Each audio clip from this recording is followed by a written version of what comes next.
শেখ হাসিনা কিছু করার আগে একটা অপকর্ম কোথাও ঘটাতো, আমরা তখন বুঝতাম যে সে কিছু একটা ঘটনা ঘটাবে।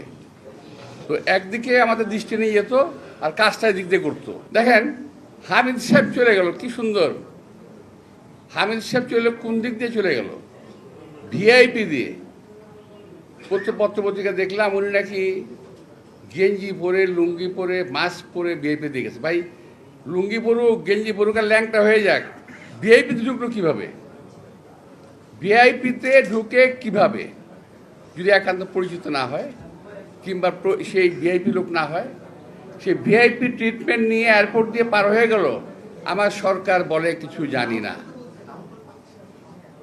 622 জন আওয়ামী লীগের লোক পার হয়ে গেল, এই সরকার বলে আমরা কিছু জানি না।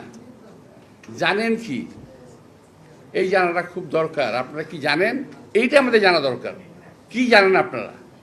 কিছুই জানেন না। তো এখন সেদিক থেকে নজর ফেরানোর জন্য আরও জানি কি ঘুরতেছে, আমার খুব সন্দেহ হচ্ছে আরও জানি কি ঘুরতেছে। নইলে শাহবাগের এই নাটক কেন হঠাৎ করে? যেই শাহবাগ আপনারা বন্ধ করেছেন, যে শাহবাগের এই এলাকাতে, এই সমস্ত এলাকাতে মিছিল মিটিং করা যাবে না, সেখানে সরকারের পৃষ্ঠপোষকতায় সরকারের দল এনসিপির লোকেরা ওখানে মিছিল মিটিং করে কিভাবে?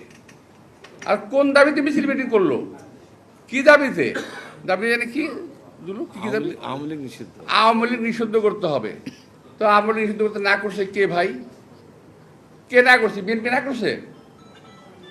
খুব চেষ্টা করছে চালানোর জন্য। বিএনপি নাকি আওয়ামী লীগকে কি করতে চায়? পুনর্বাসিত করতে চায়। আমাকে বড় ঠেকা পড়ে গেছে ভাই, বিএনপির আওয়ামী লীগের পুনর্বাসিত করতে বড় ঠেকা পড়ে গেছে। জীবন থেকে আমাদের 17 থেকে 18 বছর আমাদের নিয়ে গেছে। পরিবার পরিজন থেকে বিচ্ছিন্ন হয়েছি, স্বাস্থ্যহানি করেছে।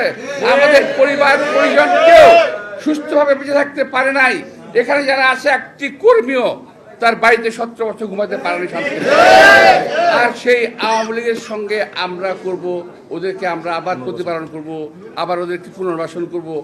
এটা হলো যারা বিএনপিকে জেলাস করে, অর্থাৎ দেখতে পারে না, পছন্দ করে না, যাদের অজনপ্রিয় একটি দল, এরা গোষ্ঠী, এরা বিএনপিকে কালার করার চেষ্টা করতেছে। যে যারা আজকে বলে যে বিএনপি পুনর্বাসিত করতে চায়, তারা আসলে দেশ এবং জাতির শত্রু। কারণ একমাত্র বিএনপি একমাত্র আছে বাংলাদেশকে এখন বিদেশি শত্রুর হাত থেকে রক্ষা করার জন্য। যে কোনো বিদেশি প্রভুদের হাত থেকে রক্ষা করার জন্য একমাত্র দল বিএনপি আছে বাংলাদেশে, আর কোনো দল নাই।